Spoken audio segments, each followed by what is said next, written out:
ICJ, Israel had the audacity to try to defend themselves against the charge of genocide by spewing the same debunked, hollow talking points that they always do. Because they've never had to actually defend themselves. And even now, their real defense is being carried out by the US and UK airstrikes in Yemen. They're insulting the intelligence of the court. They're insulting the intelligence of the whole planet.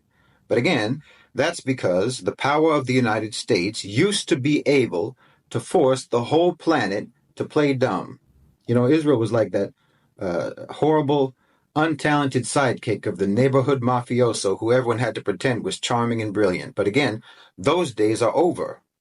And those days being over is explicitly clear both by the fact that the ICJ hearings are taking place and by the fact that the US and the UK are attacking Yemen to try to change the narrative and try to distract from having the genocide in Gaza indicted. Because like I've said before, the genocide in Gaza is nothing but an American genocide.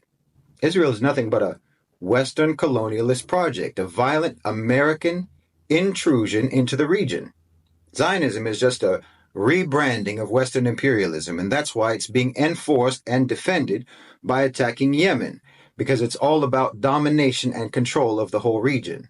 The Zionists are just the Jewish regiment of the imperialist army, nothing more. But everybody knows that this isn't going to work in the 21st century. Everybody knows, except for the neocons in Washington and the delusional fanatics in Tel Aviv.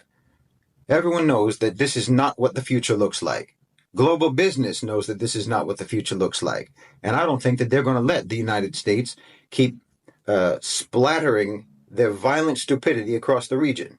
No, the center of gravity is moving from the West to the global South, and it's moving from the uncivilized world to the civilized world. And there's a lot more money to be made by harmonious, cooperative, integrated global relations than by the old model of domination and subjugation and bloodshed.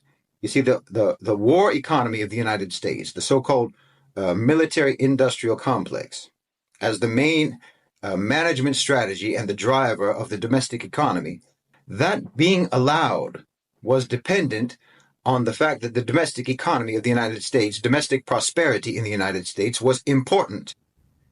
But meanwhile, the rest of the planet is already moving at pace down a highway that nobody in Washington ever even realized had been built. Oh yes, this is a victory. And Muslims need to make tasbih, they need to make tawbah, they need to make istighfar like never before, because we are living through the liberation of our lands, the liberation of our people. And we need to be glad and we need to be grateful to Allah subhanahu wa ta'ala.